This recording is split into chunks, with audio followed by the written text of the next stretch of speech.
Hii ni sehemu ya 3 msikilizaji. Mtoto Lisa anawakutanisha Lindsay, anawakutanisha Aston na anakutanisha pia na Adrian. Sasa tunafahamu ya kwamba Adrian na Aston juzi tu hapa wamegombana.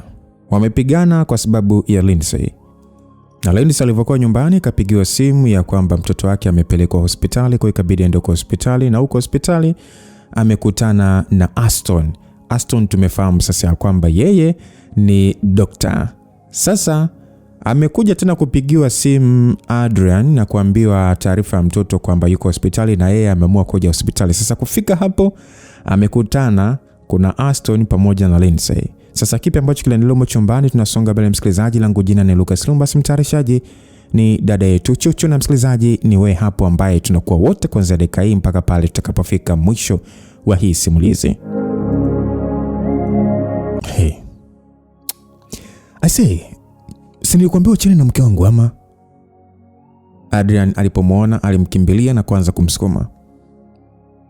Vitu vitokea haraka sana hata kabla sijaelewa.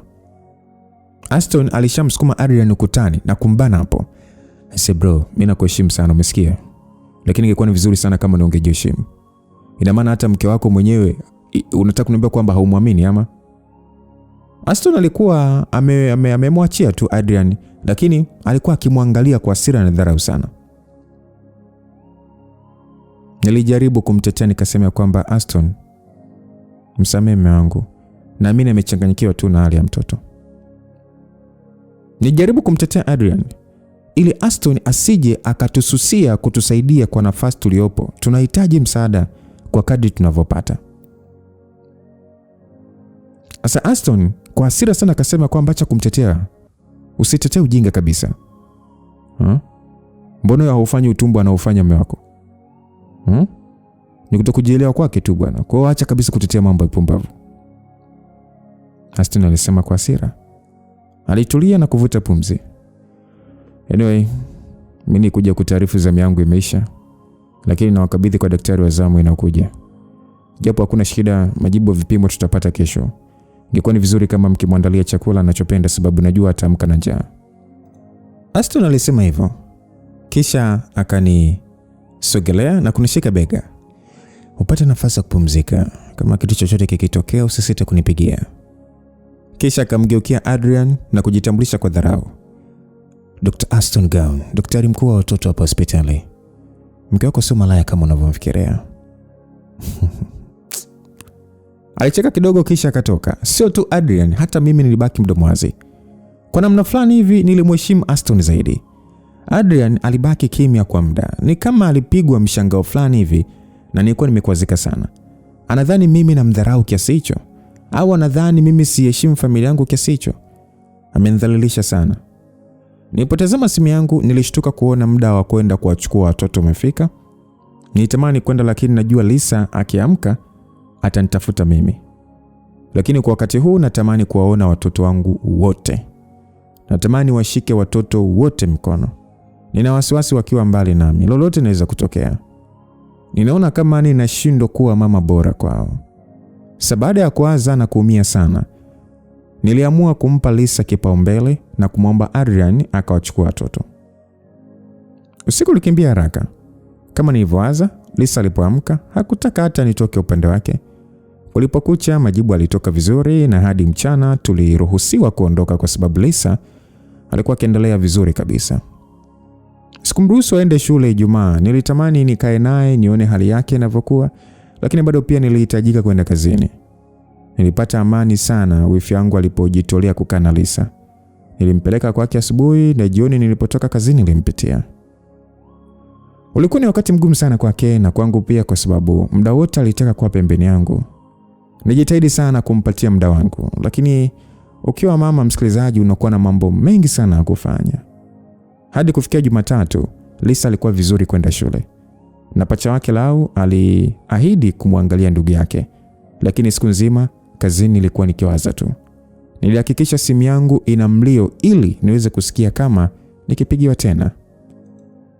Basi Aston alikuwa mwaminifu kunipigia kila siku kujua hali ya Lisa. Ni kitu ambacho kilinitia moyo sana. Adrian alijitahidi naye kuja kila siku kumuona binti yake. na kila wakati Lisa alipomwona alifurahi sana. Jumatano ilipofika, ilikuwa ni ngumu sana kwangu kuachia watoto kwenda kwa baba yao, lakini ni makubaliano ambayo tuliyaingia na siwezi kuyarudi. Baada ya watoto kuondoka, nilijikuta nikiumia na kujilaumu zaidi. Ugomvi wetu wazazi unaishia kutesa watoto. Sasa hivi wanangu wanatangatanga tu. Yote ni kwa sababu mimi na baba yao hatuwezi kuishi kwenye nyumba moja kwa amani. Lakini wiki hii sikumtafuta Grace, tumesha sameana tena baada ya Aston kunisaidia vile. Hakuna jinsi inaweza kuendelea kumkasirikia Grace, no. Lakini sikudhani kama kulewa ingekuwa njia sahihi ya kutibu huzuni yangu. Alhamisi jioni nilipotoka kazini, nilishangaa kumkuta Aston akiwa mbele ya gari langu akinisubiri.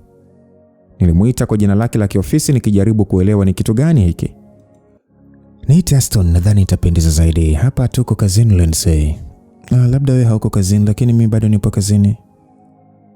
Nilimjibu huku sasa nikinyoshea mkono jengo la ofisi yetu. Alicheka kidogo kabla ya kuongea. "Hai bwana, ngoja nirekebishe sentence yangu. Hilo ni jina langu la kazini. Hapa nimeshatoka kazini, kwa hiyo ukiniita Aston inatosha." "Kwa hiyo ina maana kutoka kazini ukishavua koti na udaktari unauacha pale, si ndio?" Nilimuuliza nikitabasamu. Nilijikuta tu nikifurahi tu kumuona akiteseka kujielezea. Hapana, sio kwamba ninaacha kuwa daktari. Udaktari ni kitu ambacho hauwezi kukivua popote ulipo. Na popote pale ulipo bado ni daktari. Lakini angalau watu wanaweza kuniita kwa jina langu." Sawa. "Kwa hiyo unafanya nini hapa sasa?" "Nimekuja kukualika tukapate chakula cha jioni. Na kuna uwezekano mkubwa nimemsumbua sana rafiki yako hadi akanieleza unapofanya kazi, na kuwa leo uko huru, hauna majukumu ya watoto." "Unajua imefikia wakati Grace aache kunifanyia maamuzi ya maisha yangu." "Aache kabisa." "Hapana, usimfikirie vibaya. Ukweli ni kwamba ana wasiwasi sana. Alisema najua unavyoteseka usipokuwa na watoto. Alingoja sana umpigie jana, lakini pale ambapo haukumtafuta ndo alinipa maelekezo ya jinsi ya kukupata." Aston alinielezea. Nijisikia vibaya kidogo kumpa rafiki yangu mawazo namna hiyo. Hivyo sikuona sababu ya kumkasirikia, lakini hakutakiwa kufanya hivi bila kuniuliza. Lakini kitu ambacho lazima tuje tukizungumza baadaye. "Hey Lynn." Aston aliniita kunitoa kwenye mawazo yangu. Mimi nitaka tu nikutoe vizuri kabisa, nikufungulie na mlango wa gari, lakini gari langu imebidi niliache nyumbani sababu nilijua unalo gari lako huko mwenyewe. So utanipa funguo nikuendeshe au utaendesha na nikuelekeze?" "Aston, mimi ni mke wa mtu." "Yes, I know. Najua sana hilo. Na hakuna kitu chochote cha ajabu hapa. Kwani kuna kosa gani mimi nikijaribu kuwa rafiki yako? Au mume wako hatotaka hilo?" "Naahidi nitakurudisha mapema, uweze kumwandalia mume wako chakula." "Alafu kwanza mume wako anarudi saa ngapi?" aliniuliza. Nilipata gumizi kidogo. Badala ya kumjibu, niliamua kumrushia funguo za gari yangu. Hata nikirudi nyumbani muda huu, nitaishia kusononeka tu kwa upweke. Aston aliacha tabasamu kubwa ambalo linifanya nishindwe kuzuia tabasamu langu. Alifungua milango ya gari langu na kunifungulia mlango, akanisubiri niingie, kisha akazunguka na kwenda kuingia upande wa dereva. Alipokaa tu, alianza kwa kutengeneza kiti, alikishusha kidogo na kurudisha nyuma. Ndio, mimi ni mfupi, hivyo inabidi nipandisha kiti na nikisogeze mbele ili niweze kuona mbele. Hiki ni kitu ambacho Adrian alikuwa akifanya kila siku aliyoendesha gari yangu. Nijikuta nikitabasamu tu kwa hiyo kumbukumbu. Aston alikuwa akilalamika huku akihangaika kutengeneza kila kiti. Alipomaliza, aligeuka na kunitazama kwa tabasamu. Alianza kulishangaa gari langu, ni kama amekuwa mtoto wa miaka 4 ghafla. "Oh, Range Rover new model. Unajua sijawahi kuendesha hii gari." aliniambia huku sasa akiendelea kulitazama kwa tabasamu. Itabidi na mimi nikalinunue. Sikujua kama linakufanya ujisikie vizuri namna hii. Hili nadhani litanifaa ile. Nikitoka kwenye vile vilio vya watoto na kuongea na wazazi siku nzima, Nikiingia tu kwenye gari kama hili lazima nisahau shida zangu zote. Kwani unaendesha gari gani? Mimi naendesha Subaru. Ni nzuri kweli kweli, lakini si unajua zile gari zilivyo ndogo na ziko chini. Nazipenda hizo gari, lakini ukiwa na watoto magari makubwa unajikuta unayapenda tu bila sababu. Lynn, kwani una watoto wangapi? Si ule mmoja tu? Kama ni wengi sana basi ni 2. Alinieleza huku sasa akijitahidi kugeuza gari. Nisubiri kwanza amalize kuendesha gari sababu nilijua lazima ashtuke akisikia hilo jibu. Nakusikia. Aliniuliza alipomaliza kugeuza gari na kuanza kufuata barabara. Usishtuke lakini nina watoto 4. We. Jamaa mpaka alichuna breki. Unasemaje? Haiwezekani ese. Alinieleza huku sasa akitikisa kichwa na kuendelea kuendesha gari. Unajua msikilizaji, mimi nilikuwa nacheka tu hadi mbavu zikiniuma. Kama ningejua kupata rafiki kijana inatosha kuniondolea mawazo, ningetafuta marafiki mapema zaidi. Lynn, tuache matani. Naomba tuwe serious basi. Yaani una watoto wangapi? Acha masiara. Yaani tuwe sasa kwenye serious. Una watoto wangapi? Unaona mimi nipo kwenye matani. Kweli na watoto 4. Lisa ana pacha wake anaitwa Laurent. Na ndio wa kwanza walao. Na wakifuatiwa na Lorena na wa mwisho na Liam. Liam anatimiza miaka 5 mwezi ujao. Wewe. Usiniambie yani I say, kwa unataka kuniambia kwamba jamaa ameweka watoto wengi hivyo tumboni kwako? Lakini mimi hata ungeniambia hauna watoto mimi nisingebisha. Mwili wako hauonyeshi kabisa ni. Unakula nini ese? Nikawashauri marafiki zangu wapatie wake zao.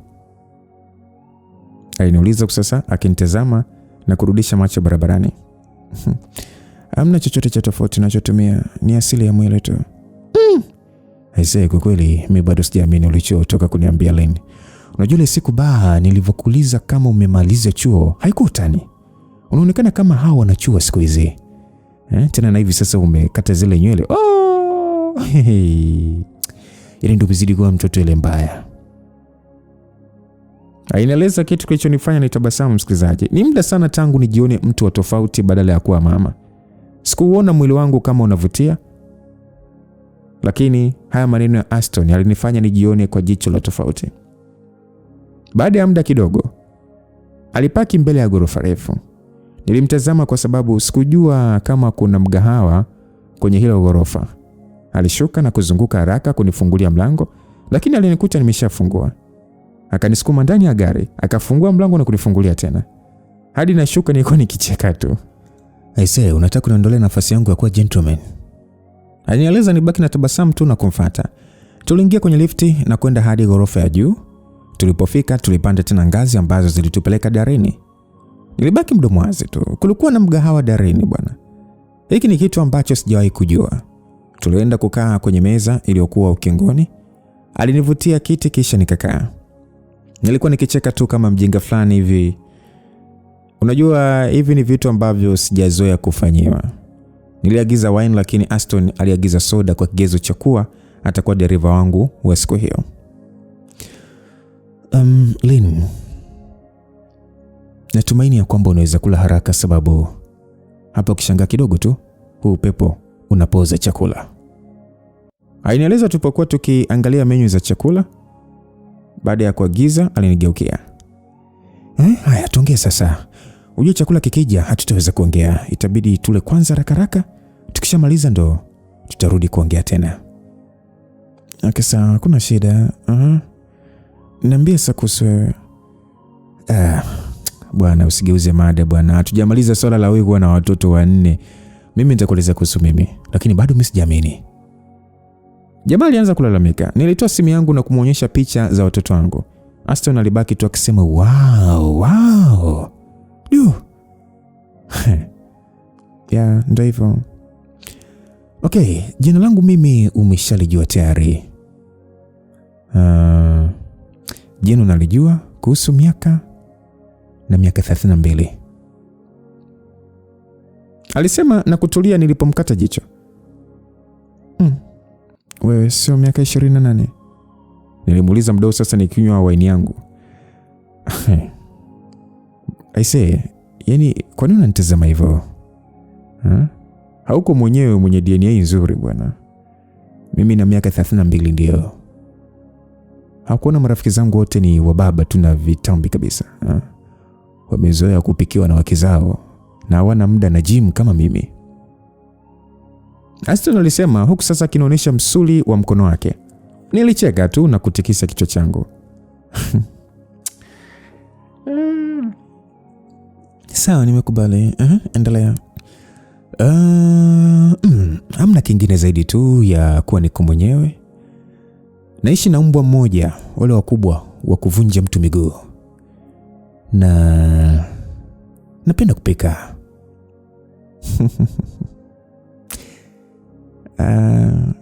Aina asante. Zamu yako sasa. Lindsay Mweka, mke na mama wa watoto 4. Ni mhasibu mkuu kama unavyojua. Na napenda watoto wangu sana. Na mume wako je, haumpendi? Ila maswali yako kwa watu wetu uliopo sasa, mimi siwezi kujibu swali lako, lakini nina hakika juu ya upendo wangu kwa wanangu. Hatua gani hiyo? Unajua dhumuni la mimi kutaka kuonana na wewe ni ili niwe rafiki yako. Na najua tufahamiani, lakini kuna muda inasaidia kuongea na mtu ambaye hakufahamu vizuri. Kuna wakati inasaidia kutoa kile kilichopo moyoni ambacho huwezi kuambia familia au marafiki wa karibu. So huyo rafiki naweza kuwa Lynn. Naweza kuwa kitu chochote unachokihitaji kwenye maisha yako kwa sasa. Alisema huku akishika mikono yangu. Yale matani yote na tabasamu sikuviona usoni mwake. Nivuta pumzi kidogo na kutulia. Ni kweli nina mambo mengi ya kuongelea, lakini siwezi kusema kwa Grace sababu upande atakao uchagua na ujua. Na pia hajawahi kunipa ushauri zaidi ya kupata mwanamume mwingine au kulewa na kusahau shida. Japo siku zote amekuwa upande wangu bila kuniacha katika magumu yote. Lakini ninapomuelezea rafiki yangu, ushauri wake ni nitafute mwanamume mwingine, tukalewe na mambo kama hayo. Nahitaji glasi nyingine ya wine na chakula ndio niweze kuongea. Nilimweleza, aliangalia saa yake. Bado dakika 5 chakula kiwe tayari, ile sio shida. Okay, muda huu endelea basi kuniambia kuhusu watoto wako. Hasa Lorena. Anaonekana atakuja kusumbua watoto wa kiume huyo.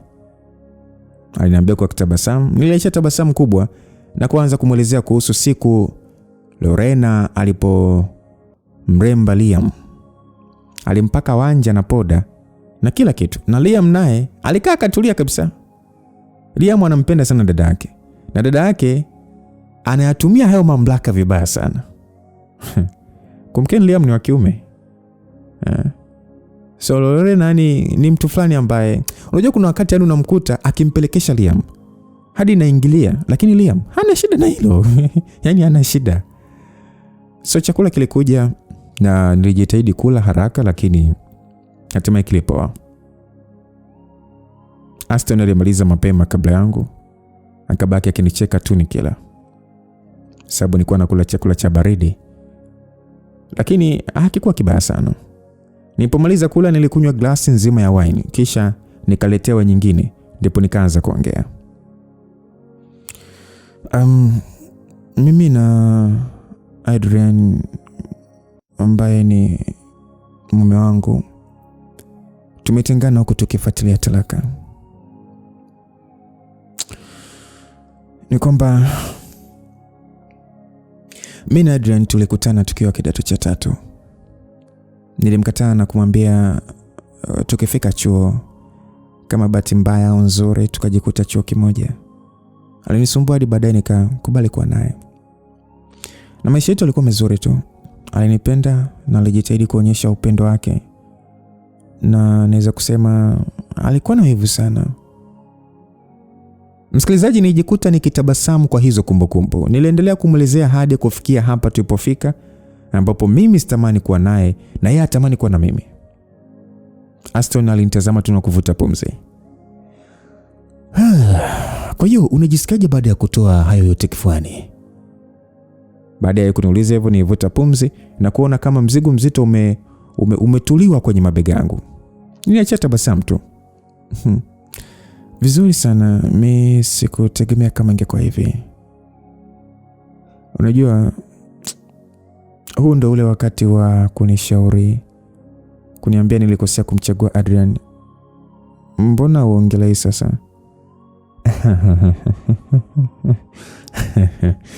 Lynn, unajua hakusema kuwa unahitaji kusikia maoni yangu. Mimi nimekupa tu nafasi ya kutoa kilichopo kifuani mwako. Lakini kama unataka ushauri wangu, it's okay, nitakupatia. Aliniambia huku sasa akinywa juice aliyoagiza baada ya chakula. Niambie, unaona nimekosea wapi? Ni kwamba kwenye mapenzi hakuna kukosea. Ukimpenda mtu hakuna kukosea, sababu unakuwa tayari kufanya lolote kwa ajili yake. Yeye atakachokifanya kwako huwezi kukizuia. Kwa mawazo yangu, mume wako ndo mwenye makosa. Lakini wewe unaonekana ni mwanamke wa kipekee sana. Ni mrembo, unaonekana una upendo mwingi na bado ni mpole. Najua kuishi na mtu miaka yote hiyo kuna changamoto, lakini ni wajibu wake kuzungumza na wewe, kuleta malalamiko yake kwako. Lakini mimi nitakachokushauri ni uangalie tu furaha na amani yako. Yaani fanya chochote ambacho kitakachokupa furaha wewe na watoto wako.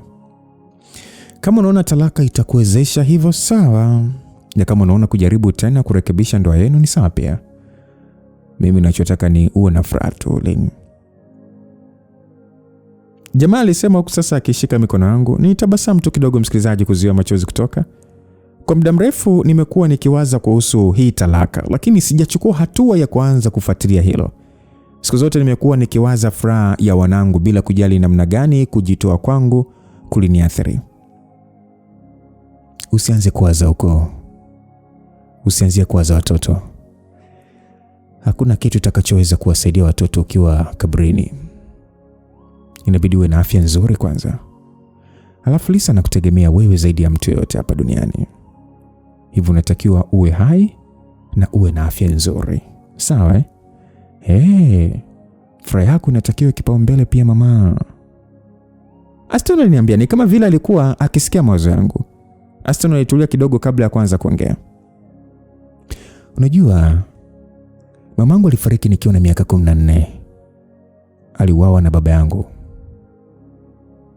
Alikuwa akimpiga kila siku, na hatimaye usiku alimpiga hadi kuumiza figo na ini lake. Hivyo hakuweza kupata matibabu haraka kwenye hospitali zetu hizi, kitu kilichopelekea kifo cha mama. So hadi tunafika hospitali, ile siku mama alijitetea kuwa ameanguka, na wala baba hata kujisumbua kumleta mama hospitali. Nilikuwa mimi na mdogo wangu tu. So baada ya siku 2 mama alifariki. Jamaa alitulia kidogo. Nilianza kufungua mdomo wangu kutoa maneno ya faraja, lakini aliniwahi kwa kuendelea kuongea. Baba alikuwa akimpiga mama hata kabla sijazaliwa. Ndugu zake mama walimwambia amwache baba. Hata mimi nilimwambia aondoke. Lakini jibu lake lilikuwa ni moja tu, sitaki wanangu waishi bila baba. Hicho ndio kitu kilichomfanya mama yangu akafa. Ndio maana ile siku nilivyomuona mume wako anakupiga, nilishindwa kuvumilia, sababu najua madhara yake. Mamangu aliweka amani yetu kama kipaumbele, lakini matokeo yake tumekuwa bila mama. Kwa usije ukafanya hilo kosa Lynn, sababu watoto wako wanakuhitaji. Aston aliniambia hivyo huku sasa akishika mikono yangu. Awamu hii nilikaa kimya, sikuwa hata na maneno ya kumweleza. Tulibadilisha mada, kitu kilichofanya sasa tabasamu zirudi usoni. Nilimshukuru sana Aston kwa sababu amenifungua macho kwa namna ya tofauti. Tulitoka na akaniendesha hadi nyumbani, ambapo ilibidi nimkaribishe ndani wakati akisubiri uba yake. Baada ya dakika kadhaa aliondoka, akiniahidi kunichukua tena kesho kwa chakula cha jioni. To be honest, msikilizaji, Aston aligeuka kuwa rafiki yangu mkubwa.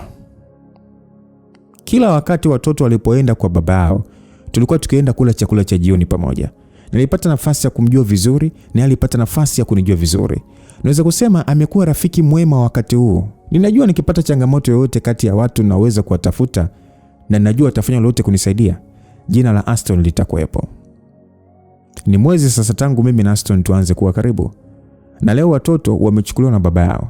Hivyo natakiwa kula chakula cha jioni na Aston, lakini Jumamosi hii ni siku ya kuzaliwa ya Liam. Ni wakati mgumu kwa sababu ninaifanya nikiwa mbali na Adrian. Na nina siku 2 tu za kushughulikia hili. Na wazazi wa Adrian wanapenda kuwepo kwenye sherehe zote za kuzaliwa za wajukuu wao. Japo kwa mwaka huu natamani wasiwepo. Siwezi kuigiza furaha tena.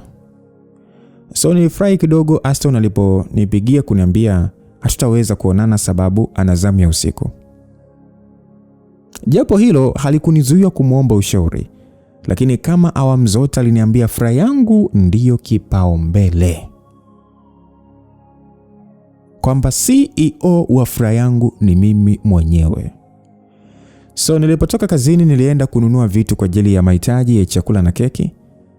Sababu nyumba itajaa, hivyo nahitaji kuwa na vyakula vingi kidogo. Kutunza wakwe sio kazi ndogo msikilizaji. Ijumaa jioni Adrian aliwaleta watoto na kunikabidhi baadhi ya nguo zake, huku sasa akinitaarifu kuwa kesho yake Jumamosi atakuja. Hiki ni kitu ambacho tulishazungumza. Hivyo wote tunajua tunatakiwa kuigiza hadi pale wazazi watakapoondoka. Jumamosi asubuhi wakwe zangu walifika. Walikuja mjini tangu juzi lakini walikuwa kwa binti yao. Niliamka mapema hiyo siku na kuanza kwa kuandaa vitafunwa anavyopenda Liam, ambacho ni chapati. Watoto wanapenda chapo.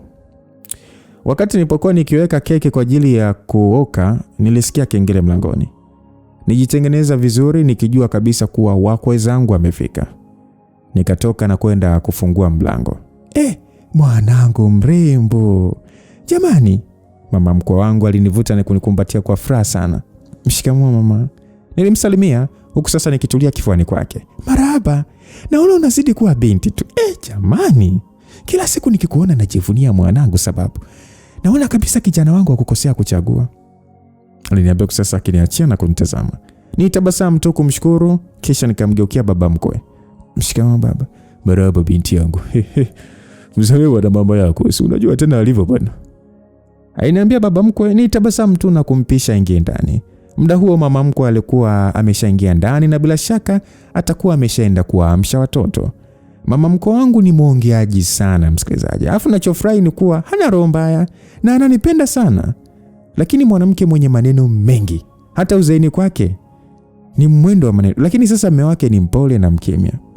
Kuna muda anashindwa kuelewa wamewezaje kupendana. Kwa sababu wanasema kwamba ndege wafananao huruka, ndio huruka pamoja. Sasa hawa wamevumiliana vipi miaka yote hii? So niliporudi ndani nilimkuta Liam akiwa kwenye mikono ya bibi yake akihesabu vidole. Watoto wote walikuwa wako sebuleni, lakini hakuna hata mmoja aliyeoga wala kupiga mswaki. Kama nilivyoanza bibi yao ameenda kuamsha. Basi nimwambia Lao ya kwamba haya Lao, ongoza ndugu zako mkaoge mpige mswaki mje kunywa chai. Nilimwambia hivyo Laurent ambaye alipomshika mkono Lisa kumvuta. Lisa alimpiga mkono wake. Nikasema we Lisa. Hivi nikwambiaje kuhusu kupiga ndugu zako? Huyu ni kaka yako unatakiwa kumpenda. Kaone. Nilimuuliza kwa ukali kidogo, kitu kilichomfanya sasa atulie na kuangalia chini kwa huzuni. Mwambie pole. Mwambie pole. Niliendelea kwa ukali kuongea. Lisa alitulia tu na kuanza kutoa machozi, lakini hayakunishtua. Tangu ameanza kwenda kwa babake, ameanza kuwa na hii tabia ya kupiga ndugu zake. Yaani ukimsemesha tu anaanza kulia. Fanya haraka mwambie pole. Nitakuchapa Lisa. Mwambie pole. Mwambie pole. Nimwambia tena kwa ukali. Lisa kwa sauti ya kunong'oneza tu akasema pole. Haikuniridhisha, lakini Laurent alifurahi, hivyo niliwaacha tu. Watoto wote walienda kufanya majukumu yao. Nikabaki pale chini na wakwe zangu. Nilienda jikoni na kumalizia kutenga chai kisha nikawakaribisha. Waliniuliza Adrian alipo, nikawaambia ameenda kufuatilia kitu mjini. Ikabidi nimtumie ujumbe Adrian ili akija maneno yetu yasije yakapishana. Baada ya dakika kadhaa nilienda kumsaidia Lisa kuvaa sababu najua hicho ndio kitu pekee kitakachomchelewesha. Pia nilienda kumsaidia Liam kuoga na kuvaa. Basi nilimwambia Liam ya kwamba nakupenda mwanangu, happy birthday Liam. Nilimwambia hivyo na kumkumbatia. Liam akasema kwamba love you mama. Liam alinijibu kusasa akinibusu. Nikasema haya, malizia kuchana nywele, nimekuandalia kila kitu unachokipenda leo mwanangu. Aliposikia hivyo aligeuka na kunitazama, uso wake ulikuwa umejaa tabasamu. Akasema kwamba chapati na maini na biriani na kuku na keki na maziwa na juisi, si ndio? Alivitaja vitu vyote anavyopenda. Nikamwambia ndio mwanangu. Sasa hivi kuna chapati na maini na maziwa. Nilimwambia na kujikuta akicheka tu alipoanza kurukaruka kwa furaha. Kanapenda sana kachapati na maini na maziwa. Kwa namna fulani alinikumbusha Adrian. Akifurahi sana anakuwa hivi, lakini leo hii nijikuta nikikumbuka siku nilimwambia nina ujauzito wetu wa kwanza ambao ndio ulikuwa wa mapacha. Adrian alirukaruka hivi na kunibusu na kuniahidi vitu vingi. Alitaka niache kufanya kazi, alikuwa akipika, alikuwa akifanya usafi, akiosha vyombo na kufua. Kazi yangu ilikuwa ni kula, kupumzika, kwenda kazini, kuhakikisha tu watoto wanakuwa na afya. Tena tulipogundua ni mapacha, Adrian yani alitamani hata niache kabisa kwenda kazini. Sasa liposhindikana hilo, alianza kuwa sasa ananiendesha mwenyewe kunipeleka kazini na kuja kunichukua. Hata kuendesha gari ilikuwa ni kazi kubwa sana kwake. Basi Liam akasema kwamba love you mama, asante. Liam aliniambia sasa akinibusu. Mimi nitabasamu tu huku nikiziweka zile kumbukumbu pembeni. Nikamwambia kwamba haya, twende sasa, watu wote wanakusubiri huko. Baada ya kumwambia hivyo, alitoka ndani haraka sana na kukimbilia sebuleni. Alipofika tu watu walianza kumwimbia wimbo wa happy birthday, na bila shaka nilisikia sauti ya Adrian. Nilisimama kwenye ngazi na kuvuta pumzi kidogo. Wakati wa kuigiza umefika. Sasa nilipotokezea hivi sebuleni, nishangaa kumuona baba yangu. Aliponiona tu alikunjua mikono yake. Nilikimbia na kwenda kumkumbatia. Nilijikuta nikishindwa kuyazuia machozi yangu. Ni miaka 2 sijamuona babangu. Tangu mama alipofariki miaka 2 iliyopita, baba aliumwa hadi akasafirishwa kwenda India kwa matibabu. Na kaka yetu mkubwa ndo alikuwa akishughulikia hili.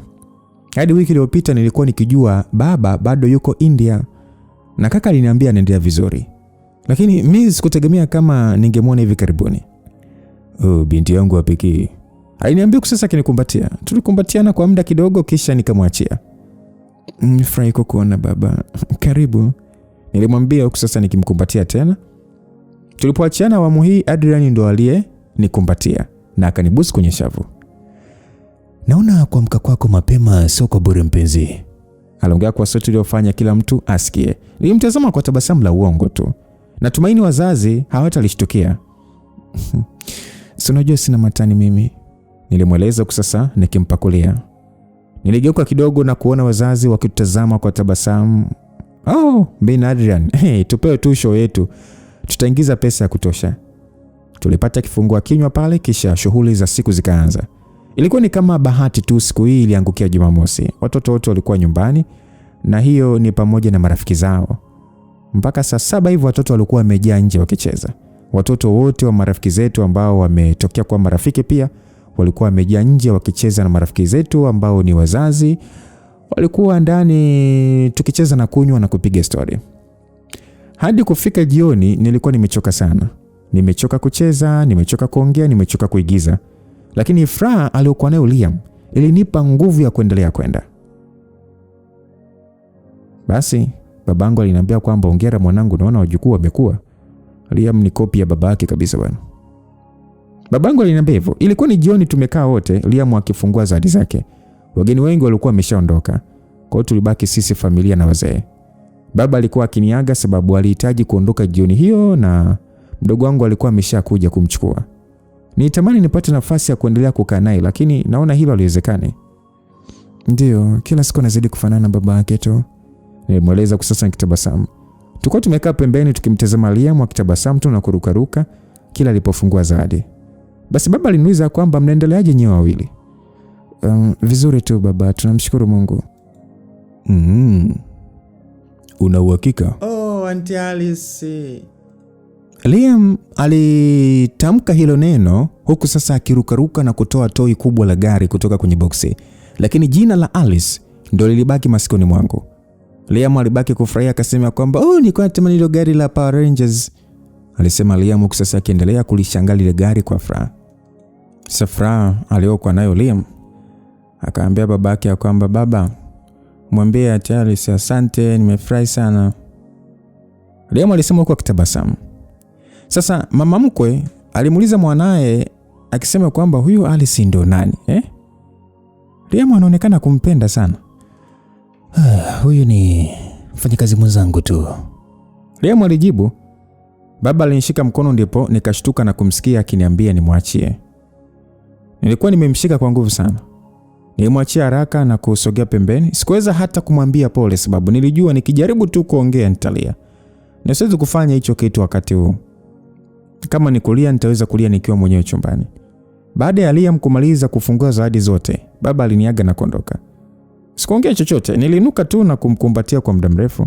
Ndicho kitu pekee nilichohitaji kwa muda huu. Wakwe zangu waliniaga pia na kuelekea chumbani kwao. Yaani walinitakia usiku mwema. Mimi sikuwa hata na nguvu ya kuaga wakati huu. Na hata mimi sijali jinsi watakavyoniona kwa sababu baada ya miezi kadhaa mimi sitakuwa mkwe wao tena. Baada ya wao kuondoka, nikusanya nguvu na kukusanya vyombo na kufanya usafi kidogo sababu naona ndio kitu pekee kitakachoniwezesha kupunguza mawazo. Sasa Adrian aliwapeleka watoto kulala. Nilifurahia hilo sababu wakati huu sina hata hiyo nguvu ya kuwatunza watoto wangu. Baada ya kumaliza kufanya usafi, nilienda chumbani. Haijalishi ni mara ngapi nijitahidi kupotezea yale mawazo, lakini hairudi tu akilini mwangu.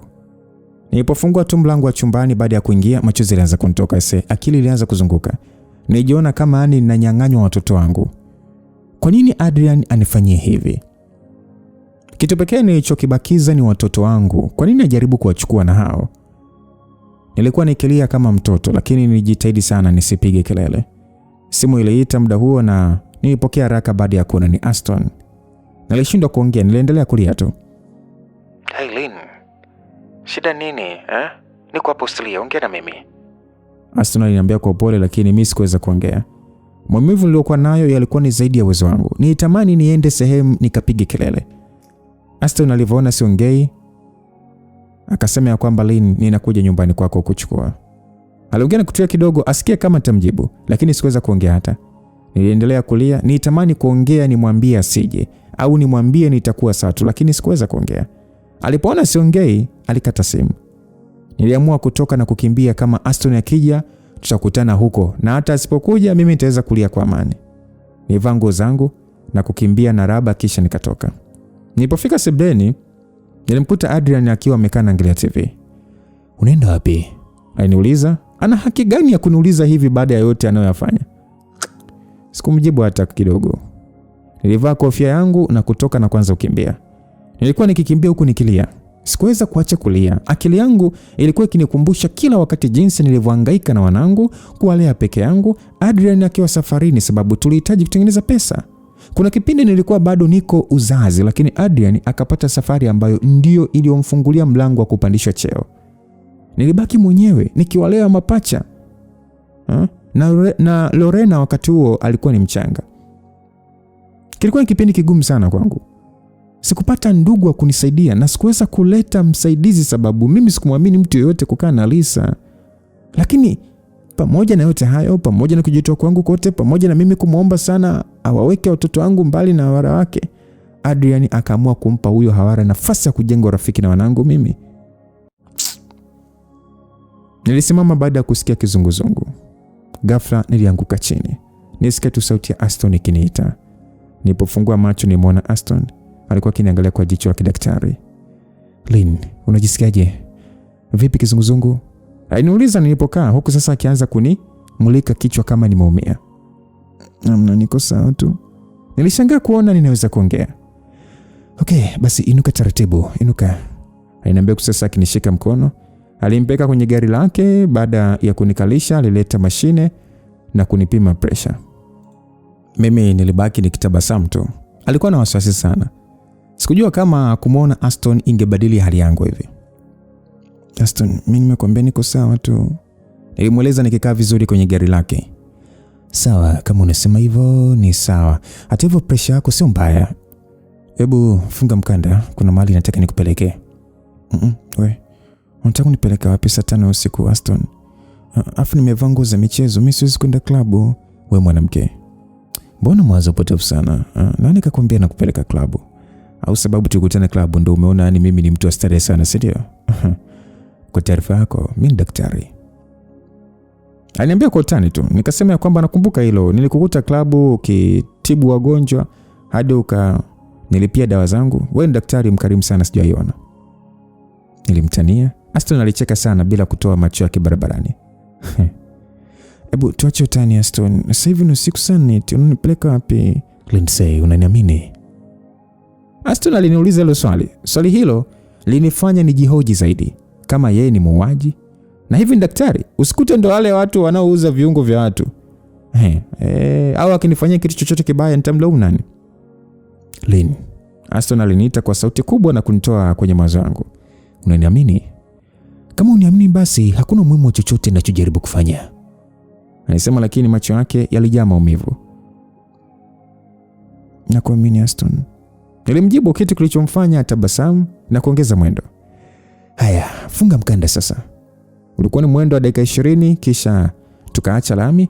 Dakika 15 baadaye tuliingia kwenye geti kubwa. Ndani kulikuwa na eneo kubwa sana. Ukilitazama yani hauoni mwisho wake. Huko ndio mahali ninapokuja nikiwa na stress nyingi. Na si unajua mimi rafiki yako niko maalum kwa hiki kitengo alisema kusasa kitabasamu. Haya, shuka sasa. Niliposhuka nilibaki nikishangaa ukubwa wa lile eneo na bado kulikuwa na taa, hivyo hakukuwa na giza. Aston alitoa blanketi jepesi ambalo tulitandika chini kisha akaja na bia 2. Ningeleta pombe kali lakini sitaki tulewe, aliniambia sasa akinikabidhi bia yangu. Asante. Niambia kuhusu Liam. Kuna zawadi yake nimemtafutia. Sasa sikuwa na uhakika kama angeipokea lakini nimeileta tu. Kama unaona utaweza kumpelekea nitafurahi. Asante sana Aston, lakini haukuwa na haja ya kujisumbua. Mimi sijajisumbua, nimefanya kwa moyo tu. Lini mara yako ya mwisho kuja huko? Nilimuuliza nikitamani kuongea kitu cha tofauti kidogo. Huku ni kama wiki 2 zilizopita. Kuna mtoto Stella. Aston alisema na kutulia kidogo. Alipogeuka kuniangalia machozi alikuwa kimlengalenga. Nimekuwa nikimtibu Stella kwa miezi 3 sasa. Alikuwa na saratani ya damu. Wazazi wake walihamia huku kazi, hivyo matibabu yake yakahamishiwa huko. Stella alikuwa ni mtoto mchangamfu sana, mwenye upendo. Hakuna wakati nilioingia kwenye chumba cha Stella nikatoka na huzuni. Pamoja na kwamba alikuwa akipitia maumivu ya kutosha, alijitahidi kufanya wote tufurahi. Tulikuwa tunajua hesabu zilishasema asingeishi zaidi ya mwezi mmoja. Na wazazi wake walishajiandaa kwa hilo, lakini nitamani kumpa muda zaidi. Na kweli aliishi miezi 3. Ndipo akafariki. Alikuwa ni rafiki yako, si ndio? Aston alishindwa kuongea baada ya kuanza kulia. Nilisogea na kumkumbatia. Sikujua kama madaktari wanaweza kuwapenda wagonjwa wao namna hii, sikujua. Na hawa ni madaktari ambao hawajafuata mshahara kazini. Kutana na Dr. Nesi kafuata mshahara. Utaambiwa nilikutuma umwe. Nilikutuma upanue miguu. Fanya haraka. Yani kuna watu ambao mpaka unafikiria hivi huyu analipwa pesa nyingi kuliko watu wote ama yani anakutreat mpaka unahisi yani unatamani umwe tena urudi hapo. Lakini sio urudi kwa sababu ya uzinzi. We acha. Rudi kwa sababu unaumwa, sio urudi kwa sababu ya uzinzi. Acha. Unajua madokta wewe, utakufa vibaya wewe. Basi nilisogea na kumkumbatia pale. Lakini nadhani ukiwa daktari wa watoto, msikilizaji, hakuna jinsi utaacha kuwapenda watoto. Nilipoona ameishi zaidi ya mwezi mmoja, nilijipa amani sana. Niliona angeweza kuishi angalau miezi 6. na alikuwa anaendelea vizuri kabisa. Lakini ghafla tu usiku mmoja figo na ini lake vikashindwa kufanya kazi. Tulijitahidi sana usiku kucha, lakini asubuhi akafariki. Nilimvuta Aston na kumkumbatia zaidi. Sikuwa na maneno ya kumwambia, sababu sijui jinsi ya kumfariji. Baada ya muda kidogo alitulia. Pole, kazi yako ni ngumu sana. Nimwambia kusasa mkono wangu mmoja ukimpiga piga kifua taratibu. Aliniacha na kukaa vizuri. Ndio kazi niliyochagua. Hii kazi ni furaha yangu na huzuni yangu. Kuna watoto ukikutana nao hawatoki akilini mwako daima. Basi nyingine ukipata shida ya kufanya uje huku tena, usisite kunipigia simu. Mimi nitafurahi kuwepo kwa ajili yako. Nilimweleza, lakini badala ya kunijibu, Aston alisogea karibu yangu na kuniegemea. Tulikaa kimya kwa muda kidogo kabla Aston hajaongea tena. Niambie, nini kilichokupata leo? Aliniuliza kusasa akimalizia bia yake. Machozi alianza kunijaa machoni nilipokumbuka yaliyonitokea. Naweza kusema nimechoka kuigiza, nimechoka kudanganya, na pamoja na yote nayofanya bado Adrian haoni thamani yangu. Leo Liam ampokea zawadi kutoka kwa mchepuko wa babake. Na watoto wanamjua na tena wanampenda. Niliongea kwa hasira na uchungu mkubwa. Machozi yalikuwa yakinitoka, lakini awamu hii sikuwa nikigaragara na kulia kama mtoto. Aston alinikumbatia kwa muda kidogo, japo sikuwa nikilia kama yeye dakika chache zilizopita. Lynn, naomba ulie, toa uchungu wote Lynn. Piga kelele hata ukitaka nipige. Hiyo ndio njia pekee itakayokupunguzia uchungu. Hapana. Usiwaze Aston. Niko sawa. Usijali. Nilimweleza kunikiangalia pembeni na kujaribu kuzuia machozi. Niliamua kutazama simu yangu iliyoniambia ni saa 7:50 usiku. Unasema uko sawa? Unakuaje sawa kama mume wako anakudharau hivyo? Aliongea kwa sauti kama ananifokea hivi. Hasira yangu pia ilipanda. Hivi mjinga anajiona yeye ni nani kunileta huku ili kunidharau? Aston, nyamaza. Nilimwambia kwa hasira, huku sasa nikiinuka kuelekea kwenye gari. Kitu pekee nilichotaka ni kurudi nyumbani. Aston alinuka na kuendelea kunifuata huko akifoka. Ninyamaze? Najua kweli siku zote unauma. Na ukweli ni kwamba watoto wako wanaanza kumpenda na kumwamini mchepuko mume wako. Aliongea kwa sauti kubwa. Niligeuka kwa hasira na kumnasa kofi hadi mkono wangu uliuma. Aston hakunizuia, bali alitulia tu. Niliendelea kumpiga baada ya kuona hanizuii. Kutulia kwake kulinifanya nichukie zaidi. Toa hasira yote, itakusaidia Lynn, Aston alisema. Maneno yake alitosha kufungua mfuniko wa kopo la hasira zangu. Nilianza kulia kwa sauti huku sasa nikimpiga na kumtukana. Wakati huu sikumuona Aston, nilimwona Adrian na wara yake. Niliongea maneno yote niliyotamani kuambia. So baada ya muda Aston alinishika, lakini sikuwa tayari. Nilimsukuma na kujaribu kurudi nyuma, lakini nilijikwaa. Ilikuwa ni kama movie vile. Nilipokuwa nikianguka, Aston alijaribu kunidaka, lakini na yeye aliteleza. Hivyo wote tukajikuta chini. Tulijikuta tukicheka, machozi na hasira zote zikasaulika. Aston alikuwa amelala pembeni yangu. Alinuka kidogo na kuanza kunifuta machozi. Ilitokea haraka sana, hata mimi sikuelewa ilikuwaje, lakini midomo ya Aston ilikutana na ya kwangu. Na mimi bila kufikiria nilijibu mashambulizi kwa kurusha mikono yangu na kufungua mdomo wangu kumpokea.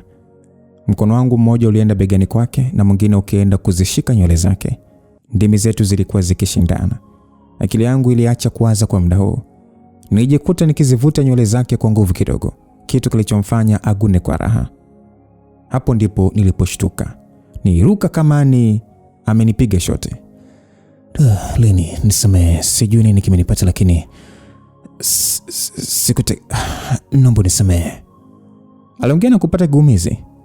Alisogea kunishika mkono, lakini nirudi nyuma. Kwa mara ya kwanza kwenye maisha yangu nimemsaliti Adrian. Naomba nipeleke nyumbani, nilimweleza. Wakati huo akili yangu ilizunguka sana. Unaweza kusema ya kwamba umemsaliti, mbona sijafanya naye tendo? Wewe kusaliti sio lazima kubinduliwa tu. Sio lazima kusaliti, yani kusaliti sio lazima wewe ufanye tendo. Kusaliti hata hivyo tu kutenga muda na kuwa na hisia na mtu tayari umeshamsaliti. Kwa hiyo nilimwambia nipeleke nyumbani. Na wakati wa akili yangu ilikuwa inazunguka sana. Kulikuwa na mchanganyiko wa hisia, lakini kuna hisia moja ambayo niliona imekosea njia. Furaha. Nilikuwa na furaha pamoja na majanga yote yaliyonizunguka, nilikuwa na furaha. Na nilijiona kama vile sina haki ya kuwa na hiyo furaha. Aston hakuongea neno lolote. Tuliingia kwenye gari na akanipeleka hadi nyumbani. Nilimshukuru na kuelekea ndani, ambapo nilimkuta Adrian amesinzia kwenye kochi sebuleni. Sikujisumbua kumwamsha, nilienda moja kwa moja chumbani na kulala. Asubuhi niliamka mapema kufanya majukumu yangu kama inavyotakiwa. Mpaka muda Adrian aliposhtuka nilikuwa nimeshamaliza kukanda unga wa mkate na nimeuweka kwa ajili ya kuoka. Jana ulienda wapi na ulirudi saa ngapi? Aliniuliza alipokuja jikoni baada ya kuoga. Ni wakati mwingine wa kuigiza tena, lakini leo ni siku tofauti. Kuna kitu kimebadilika kwangu tangu jana usiku. Sina hasira tena na Adrian. Nimejikuta sijali tu. Na hiyo inajumlisha kutokujali wazazi watakavyotuona. Nilienda kutembea kupunguza mawazo tu. Nilimwambia sasa nikisaga juice. Adrian alitulia kidogo. Ni kama alikuwa akitafuta maneno ya kuniambia. Usiku ule na nilikusubiri hadi saa 7 lakini haukurudi. Ulienda wapi sasa? Aliuliza tena awamu hii akinisogelea. Macho yake yalijaa hasira. Sielewi hata ni kitu gani kinachomkasirisha. Mimi sidhani kama na wajibu wa kukujibu, lakini nilienda kutafuta sehemu ya kukaa baada ya kujua kuwa umewakutanisha wanangu na wara yako. Nimueleza Tamii bila kumtazama. Hebu nyamaza. Nyamaza tu asije wakasikia. Aliongea huko akizidi kunisogelea. Nilimsukuma kidogo na kuendelea na kazi yangu. Adrian alifungua mdomo kusema kitu, lakini ghafla alinyamaza mtabasamu. Akanisugua bega kidogo na kuchukua kisu na kuendelea kukata matunda. Nilitamani kumuuliza nini kimempata, lakini swali langu lilijibiwa na sauti ya mama mkwe wangu. Oh jamani. Yaani kila siku nikiwaona hivi mnanikumbusha ujana wangu na Kireki. Baba yako alikuwa anapenda sana kunisaidia. Mama mkwe wangu alisema hivyo. Wote tuligeuka taratibu na kumsalimia. Leo hii sikutarajia hata kuigiza. Adrian alipojaribu kusogea sana karibu yangu nilimsukuma kidogo. Kitu kilichomfanya anikate jicho, lakini mimi sikujali. Dakika kadhaa baadaye meza ilikuwa imejaa. Vyakula na watoto nini. Tulikaa mezani kwa ajili ya kupata kifungua kinywa. Adrian alifanya maigizo ya kunimiminia chai na kunipakulia. Muda wote wa kula Adrian alijitahidi sana kujinafikisha kwangu. Ni kama vile alihisi ninakaribia kumwaga mboga. Yaani jamani, nyewe wawili mkiendelea hivi naona dalili za kupata mjukuu mwingine. Mama mkwe wangu alisema kwa furaha sana. Kala bwana. Hebu waache watoto bwana. Baba mkwe alimwambia huko akicheka bwana. Jina lake anaitwa Kala. Basi nilimjibu tu kwamba hilo halitawezekana. Nilimjibu sasa nikinywa chai yangu. Yaani hata kama mmeshaamua na kufunga njia kabisa, mtashangaa namna Mungu atakavyoweza kufanya maajabu akiamua. No, hapa tunahitaji zaidi ya Mungu. Nilimweleza hivyo. Adrian alinibonyeza mkono chini ya meza, lakini nilimsukuma. Basi Adrian aliwaambia watoto, akasema kwamba Laurent, hebu mwende mkacheze nje. Adrian aliwaambia watoto. Walionekana kufurahi bila hata kuelewa kinachoendelea.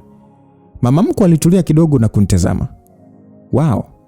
Sikudhani kama kuna siku ningeweza ama ningewahi kuweza kumnyamazisha huyu mama. Lindsay, unamaanisha nini? Mimi na Adrian tumeachana. Tuna miezi miwili ya tuishi pamoja na kesho naanza mchakato wa talaka.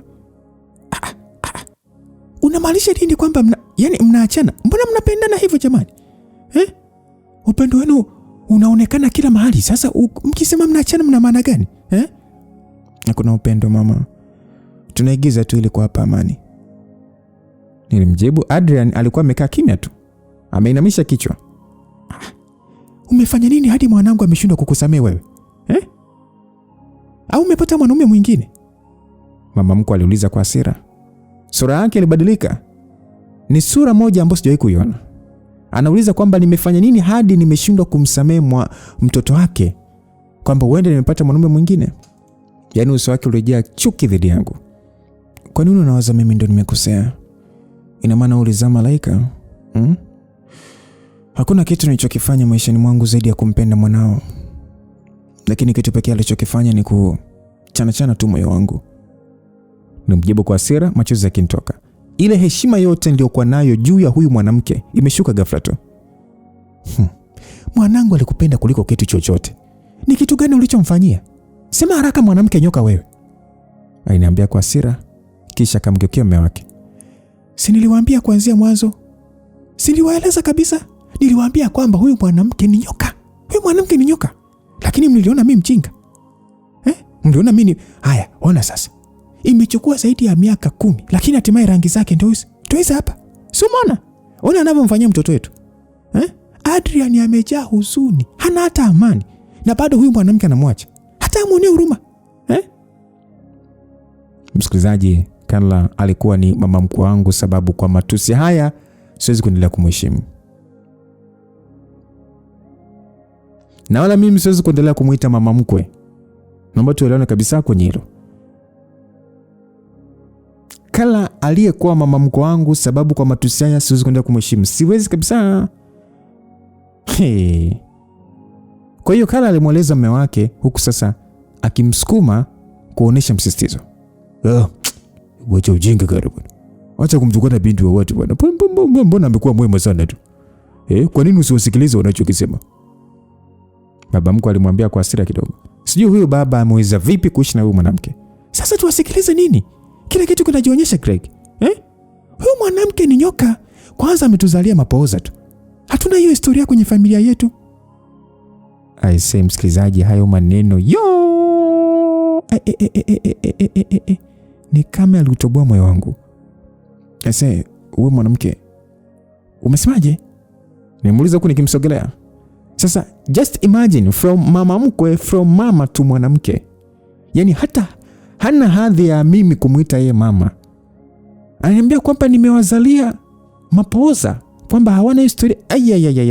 I say, nilimuuliza ile swali ya kwamba wewe mwanamke unasemaje, huku sasa nikimsogelea. Nilitaka arudie hiyo sentence alafu nimuonyeshe jinsi nitakavyo ukarabati huo mdomo wake. Nihakikisha hawezi kuongea tena. Adrian aliwahi kunidaka kabla sijamfikia mama yake. Carla alifungua mdomo wake kusema kitu, lakini mume wake alimkata jicho kali. Jicho ambalo limfanya afunge mdomo wake. Niache nimuonyeshe. Mwanangu ni baraka. Lisa ni baraka, umesikia? Mwanao huyu ndo laana. Au wewe uoni? Wewe uoni? Nilimwambia kwa machozi akinitoka, hasira imenijaa. Nilimgeukia Adrian na kumsukuma. Watoto wako na mwanamke unadai kumpenda kuliko wote vinatukanwa na wewe umekaa kimya tu, Nilitoka, lakini nilipofika mlangoni niligeuka. Ninaenda juu. Nataka nikirudi nisimkute mama yako hapa. Utaona upande wangu ambao hujawahi kujua. Nilimwambia Adrian na kuelekea chumbani. Nilikuwa nikitetemeka kwa hasira. Pale nilipowaza tu kuwa nimeshafanikiwa kuweka hizi chuki pembeni, kuna mtu anayejaribu kunipenyezea hapo. Nilifika chumbani na kuanza kuzunguka. Kwa hasira nilizokuwa nazo, ninajua ninaweza kusema au kufanya kitu ambacho nitakijutia maishani. Basi Adrian alikuja chumbani na kufungua mlango. Nimuuliza kwa hasira kwamba unataka nini? Lini? Nombo. Kabla hujamaliza sitaki kusikia unachokisema. Sitaki kabisa Adrian. Wakati familia yako inatukanwa na mama yako mwenyewe, ulikuwa umekaa kimya. Sawa, mimi nikitukanwa sawa, sio shida kwako, lakini mtoto wako anatukanwa na umekaa kimya tu. Adrian, sio ulisema kwamba utapigania familia yetu hadi mwisho? Sio uliniahidi kwamba tutamtunza Lisa katika hali zote pamoja? Sio ambapo uliniahidi kwamba utaruhusu tupitie kitu tunachokipitia sasa? Lakini nadhani yale yalikuwa ni maneno tu. Lini? Sio hivyo, lakini mama alichosema ni kweli. Hatuna historia, na kuna muda Lisa of course anachosha. Aya.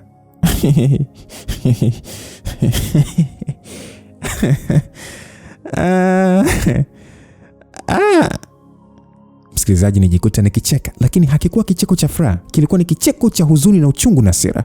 Yaani hadi baba mtoto anathubutu kusema ya kwamba mama anachokisema ni kweli, kwamba hatuna hiyo historia na kuna muda Lisa anachosha. Iyo Adrian, Lisa anakuchosha. Mwanao mwenyewe anakuchosha.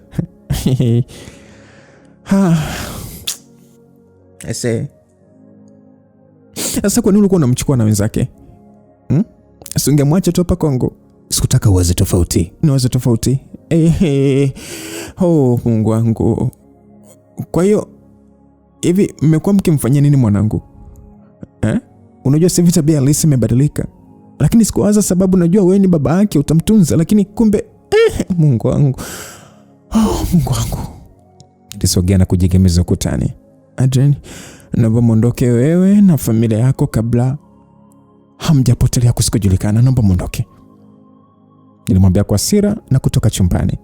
Nilitaka tu kuwakumbatia wanangu. Nilipofika sebuleni, nilikuta wazazi wa Adrian wakiwa wameshabeba vitu vyao. Mimi sikuangalia hata mara ya pili. Nilielekea moja kwa moja nje kuwatafuta wanangu. Wanangu hawajawahi kuniona nikilia, labda lao tu pekee. Siku zote wameniona kama mtu fulani vijasiri, malaika wa nguvu, mama ambaye niko strong. Sijawahi kuonyesha udhaifu wangu mbele zao, sijawahi. Lakini leo sikuweza. Yaani leo nimepigika, sina nguvu yoyote. Nategemea nguvu ya kupambana na kesho niipate kutoka kwao. Nilipofika nje ambapo watoto walikuwa wakicheza, nilipowasogelea, Lisa ndo alikuwa wa kwanza kuniona. Alikuja haraka na kunikumbatia. Nilikuwa nimekaa chini kwenye majani nikishusha machozi tu. Lisa aliponiachia alianza kunifuta machozi yangu. Liam alikuja na kunibusu. Lorena alikuja na kunipiga mgongo taratibu, huku sasa akanibembeleza kama mtoto. Laurent alisimama tu akinitazama kwa huzuni.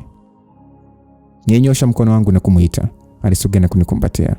Tulikaa hivyo kwa muda. Walikuwa wakinitia nguvu sana na mimi nilitumia huo muda kukusanya nguvu. Muda si mrefu nitahitaji kurudi kuwa jasiri kwa ajili ya wanangu. Nitajitahidi kuweka hisia zangu pembeni kwa ajili ya wanangu. Lorena ndo wa kwanza kuniachia na kunibusu, kisha akaniambia ananipenda. Na ndugu zake wote walifanya hivyo na kuniacha nikitabasamu. Hao ndio wanangu msikilizaji, wananipenda. Yaani wananipenda vile nilivyo. Hakuna hata mmoja aliyetaka kujua nina shida gani, lakini walijua kunifariji na kunionyesha upendo wao. Hakuna hata mmoja aliyedhani mimi ndo nina makosa. Hii ndo familia yangu. Kulipokucha Jumatatu, sijui nilipata wapi nguvu ya kuamka na kuandaa watoto hadi kuwafikisha shule. Lakini popote ilipotokea, napashukuru sana. Nilipofika ofisini nilimpigia simu mwanasheria na kumwambia nataka talaka. Aliniambia tuonane baada ya kazi, anieleze utaratibu wote na namna mchakato utakavyokuwa. Siku nzima Aston alikuwa akinipigia na alinitumia ujumbe kadhaa, lakini nilikuwa na mambo mengi kwenye maisha yangu kwa sasa. Sina nafasi ya kuanza kuwaza chochote kilichotokea au kinachoendelea baina yetu. Kwa sasa kipaumbele ni wanangu tu kama inavyotakiwa kuwa. Akili yangu haikuwa kazini siku hiyo. Nijitahidi sana lakini akili yangu haikuwa pale. Kila wakati nawaza mambo ambayo yalitokea jana. Hivi kumbe mtu anaweza kukuigizia kukupenda hata kwa zaidi ya miaka 10. Yaani bado nafikiria maneno ambayo ameongea jana Adrian, kwamba ni kweli mwanangu anachosha. Hawana 10 years. Yaani siku utakayokosea tu hatua ndo utajua kuwa haukuwa ukipendwa. Leo asubuhi nimeamshwa na simu ya wifi yangu akinilaumu kwa kumtukana na kumshambulia mama yake. Hivi kati yangu mimi na Carla, nani aliyetukanwa na kushambuliwa? Nilikuwa peke yangu wakati Adrian na familia yake wote wakinishambulia. Nilikuwa peke yangu. Adrian baba yake hawakunitukana. Yaani Adrian pamoja na baba yake hawakunitukana, lakini hawakuzuia mama yao kunitukana pia. Hilo ni sawa tu na kunishambulia. Sawa wao kunitukana, lakini kitu cha kukaa kimya na ni wanaume. It means nao ni wale tu. Yaani wema wangu wote umesaulika leo. Basi sauti ya Pamela ilinishtua kutoka kwenye mawazo yangu. Akasema kwamba leo akili yako haipo hapa kabisa. Nilikuwa nasema nimekutumia zile nakala ulizotaka za kampuni ya mafuta. Alinieleza. Nibaki tu nikitabasamu sababu sikuelewa hata alichokuwa anaongea. Nikaambia sawa, asante sana. Nimjibu haraka na kugeuka upande wa kompyuta yangu. Ilipofika saa 9:45 nilianza kukusanya vitu vyangu. Ilipofika saa 10 kamili niliinuka kutoka kwenye meza yangu tayari kwa ajili ya kuondoka. Pamela akasema, leo mbona mbio hivyo mpenzi?"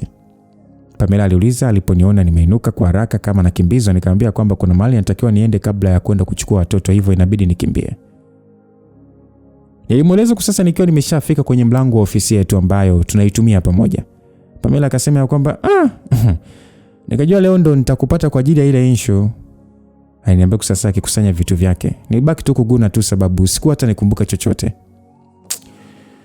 Nisamehe mpenzi, lakini kuna matatizo ya kifamilia yananichanganya sana, kwa naomba unikumbushe. Nilimwambia kwa upole nikiamini hatujisikia vibaya. Pamela kanambia upole ni kuhusu lile swala la kwenda wote kutafuta nguo kwa ajili ya shughuli yangu. Nimeshakumbuka. Kwani tulikubaliana kwenda leo? Shughuli si bado wiki 3 au nimekosea? Niliuliza kwa sasa nikijisikia vibaya kusahau hili, lakini pamoja na mambo yote yanayoendelea nisingeweza kukumbuka. Pamela akasema hapana, hatukukubaliana hilo bwana, lakini nidhani tu leo ungekuwa na nafasi. Basi tufanye basi Jumatano. Nitamwomba rafiki yangu akae na watoto wakitoka shule ili tupate muda wote tunaohitaji. Nimwambia nikiamini hilo litatosha kumfariji, lakini Pamela akasema ni sawa kabisa, asante dada. Nikasema karibu mpenzi. Nimwaga Pamela na kutoka. Pamela ni binti mdogo, miaka 26 tu msikilizaji. Najua kwa mwingine miaka 26 anaona mkubwa, mimi kwangu namuona mdogo. Lakini alitokea kunipenda tu tangu siku ya kwanza alivyokuja ofisini na urafiki wetu ukakua. Hivi karibuni atavishwa pete ya uchumba. Na aliniomba niende naye kutafuta nguo. Amenichukulia kama dada yake. Ni jambo zuri kuona watu wanatamani kuingia kwenye ndoa. Japo kwa hali niliopo natamani hata kumwambia asiingie huko.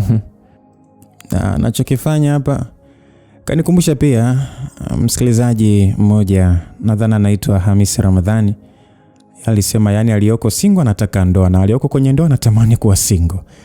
Ndio maisha msikilizaji, na ndio maana wakati huu uko hapa kunisikiliza ili mwishoni ujue sasa unaamua nini. Kwa hiyo nitamani tu hata endelee kubaki hivyo, lakini huwezi kujua bahati ya mtu msikilizaji. Nilipofika kwenye mgawa ambao nilikubaliana kuonana na mwanasheria wetu ambaye ni Frankie, nilishawaza mengi sana sababu Frankie ni rafiki wa Adrian. Sidhani kama atafaa kuniwakilisha kwenye hili swala la talaka, huku akiniwazia mema sababu atakuwa akimsaliti rafiki yake. Na najua Adrian akimwambia tu awe mwanasheria wake kwenye hii kesi, Frankie atanitupilia mbali bila hata kunifikiria mara mbili. Shem. Frankie aliniita kwa sasa, akiniita kunikumbatia. Yes Shem, unaendeleaje? Mimi niko poa tu. Umekuwa mtu adimu sana. Ama unajua kuwa mama wa watoto wanne sio kazi rahisi. Vipi familia yako wazima? Yes, wote wazima kabisa. Twende moja kwa moja bwana kwenye mada. Aliniambia. Mhudumu alikuja na aliagiza kinywaji. Mimi nataka uniambie tu taratibu wa talaka na kama kuna njia ya kuniwezesha kuipata haraka na kwa haki basi nitashukuru sana. Kwa nini unataka talaka Shem? Yaani hapa naongea sasa kama rafiki yenu tu. Adrian anakupenda sana. Yaani kwa nini umefikia haya maamuzi? Aliniuliza. Nilianza kuona kuja kwangu hapa ni kama makosa makubwa. Siwezi tena kuendelea na Adrian. Kama una maswali mengi utamuuliza rafiki yako. Shem, ngoja mimi niende. Naona muda wa kuachukua watoto umefika. Nilimwambia kwa sasa nikiinuka. Nilishaona hapa kilichopo ni kujichoresha tu. Na hapa nimeshaona Frankie amechagua upande wake. Shem, sasa mbona sasa unaondoka hata sija kujibu swali lako? Usiwaze Shem, usiwaze. Tutapanga siku nyingine unieleweshe vizuri. Sasa hivi watoto watakuwa wananisubiri. Wacha niende, tutawasiliana. Nilimjibu haraka na kutoka. Sikuwa na haraka hivyo, lakini sikuwa na haja ya kuendelea kubaki pale. Nilipofika kwenye gari, simu yangu iliita tena. Ilikuwa ni kama mara ya 5 hivi Aston akinipigia, lakini sikutaka kupokea.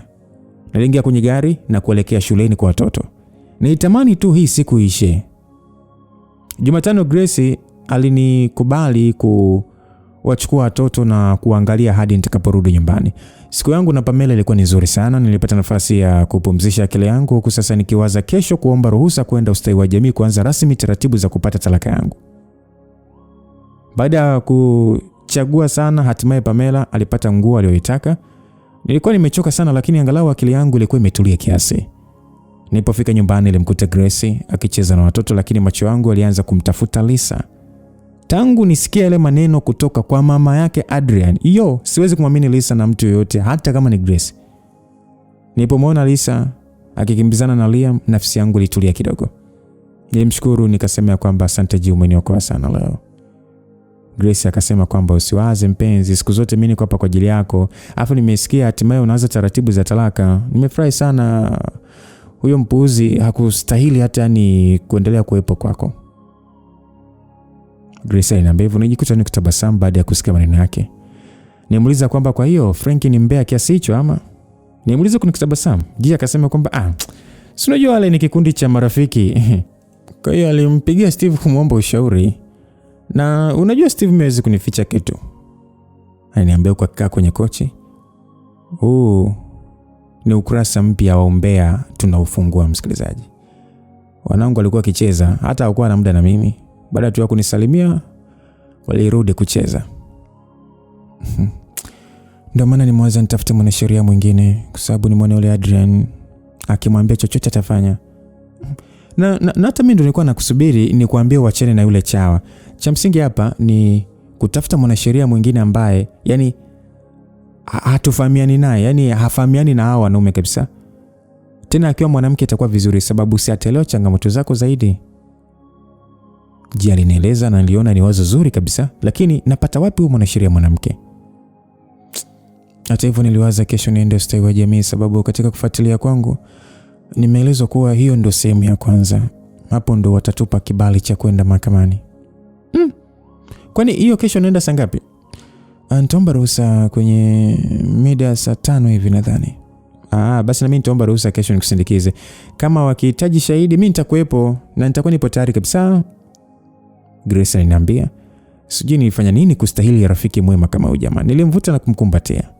Nikamwambia sawa, basi kesho tutawasiliana kuanzia saa 4 uje ofisini kwangu sababu sio mbali na tunakoenda na penyewe ni karibu tu na pia unaweza kuacha gari lako pale. Nilipomweleza hivyo Jia alisema kwamba sawa, hakuna shida, ngoja niwahi nyumbani kabla Steve hajafika maana mimi siko tayari kuanza kujibu maswali yake. Jia aliniambia huku akiinuka na kusanya vitu vyake. Nimshukuru kisha tukagana. Niliwaandaa watoto kwa ajili ya kulala. Grace alishawapa chakula hivyo mimi sikuwa na kazi kabisa. Baada ya watoto kulala nilienda kitandani kutafuta usingizi, lakini mawazo yalikuwa ni mengi sana, hasa kuhusu kesho yake kwenye ustawi wa jamii. Nikiwa kwenye mawazo yangu simu yangu iliita. Alikuwa ni Aston tena. Niliweka simu yangu pembeni na kujifunika nikitafuta usingizi. Kulipokucha asubuhi nilifanya majukumu yangu na kuwapeleka watoto shule. Nilipofika kazini nilisubiri tu bosi afike. Alipofika nilimfuata na kuomba ruhusa. Saa 5:30 nilikuwa nje ya ofisi ya ustawi wa jamii. Grace alinishika mkono tukaelekea wote ndani. Nilimsalimia mwanamke aliyemkuta mapokezi, akaitikia akasema salama, karibuni, sijui niwasaidie nini. Alitujibu bila hata kututazama, macho yake yote alikuwa kwenye simu yake. Nimekuja kuanza taratibu za kupata talaka, nataka kuachana na mume wangu. Nilimuuliza yule mwanamke, yule ambaye alionekana mkubwa kidogo kwangu. Alishusha simu yake na kunitazama. Akasema, yani wanawake wa siku hizi ni kuolewa na kuachika tu. Hivi mlidhani ndoa ni rahisi Wenzenu sisi tulivumilia. Haya. Andika maelezo yako hapo kisha nitakwambia cha kufanya. Kauli yake ya mwisho iliambatana na kutoa karatasi kwenye drawer. Nilipokea karatasi lile na kulijaza kwenye baadhi ya vitu ambavyo nilitakiwa kujaza. Na ndani ya dakika chache tu nimekamilisha. Alipolipokea alilisoma kwa muda kisha kanitazama tena. Akasema kwamba ameshaka kwenye vikao na wazee kujaribu kusuluhisha tatizo lenu. Hapana, tujawahi. Basi mtafute mwenzako mkae kwenye kikao cha wazee mjaribu kusuluhishwa. Huenda ni mikwaruzano tu michache. Kikao kikishindikana au changamoto yote mtakayoipata, basi mtakuja kunieleza. Uje hapa wiki ijayo ukiwa na mwenza wako. Alinieleza kusasa akilipanga ile karatasi mezani kwake na kurudi kwenye simu yake. Aisee, nilikuwa nikichemka hasira kudadadeki, lakini kumtukana mtumishi wa serikali sio jambo la busara. Hivi watu wanajikutaga nani jamani? Hivyo nilikuwa mpole tu na kutoka zangu. Asa Grace alijaribu kunipigisha story kunichangamsha, lakini hakukuwa na kitu chochote kilichoweza kunichangamsha. Tuliporudi ofisini aliingia kwenye gari lake huku sasa akiniahidi kunitafuta baadaye. Nilimshukuru kwa msaada wake kisha akaondoka. Niliwahi kidogo kutoka kazini, bosi hakuwepo na kweli nilikuwa nahisi kuchanganyikiwa. Hata hivyo nilikuwa na ruhusa siku nzima. Nilipofika nyumbani nilipaki gari na kubadili nguo kisha nikatoka na kuanza kutembea. Nilitamani tu kupunguza mawazo yangu mengi. Nilikuwa nikitembea taratibu tu huku sasa nikiwaza mambo yangu mengi tu. Nilisikia mtu akiniita, tena akiita kwa jina la Mama Liam. Nimeshtuka kidogo sababu watu wengi wa karibu wananiita kwa jina langu. Sio rahisi kusikia watu wakiniita mama fulani. Na wakiniita basi ni Mama Lau. Niligeuka na kuona sura ambayo sio ngeni machoni mwangu, lakini sikuweza kuelewa nimemuona wapi. Sehemu inayofuatia msikilizaji, tutafahamu huyu mtu ni nani, na je, procedure za Mama Lau kufuatilia swala la talaka atafanikiwa. Na kukumbusha, mwanzoni mwa story alituambia kwamba kuna mtu amempenda ambaye mpaka sasa hivi tunamjua tayari ni Aston, lakini anasema kuna changamoto zinatokea ambazo yeye imekuwa ni ngumu sana kuweza kuwa na Aston. Sasa hizo changamoto ni zipi? Lakini naamini moja ya changamoto kubwa sana msikilizaji, nishakwambia tangu mwanzo, watoto. Sawa, Aston ametupa ushauri mzuri sana kwamba jali furaha yako. Unaweza ukafikiria kuhusu watoto, mwisho wa siku ukafa na ukawaacha watoto. Kwa hiyo ni maamuzi gani ambayo Mama Laurent ameachukua mpaka ameona ashena sisi historia yake tamu sana ya maisha na mahusiano na ndoa? Aise, usipange kukosa hata siku na moja. Kwa mapenzi yake Mwenyezi Mungu atukutanishe sehemu ya 4. Tuendelee kujifunza vitu vizuri hapa Lumba Simulizi. Mtayarishaji ni Deletu Chuchu na mimi niliyekusimulia hii simulizi ni Lucas Lumbas. God be with you till we meet again. Bye bye.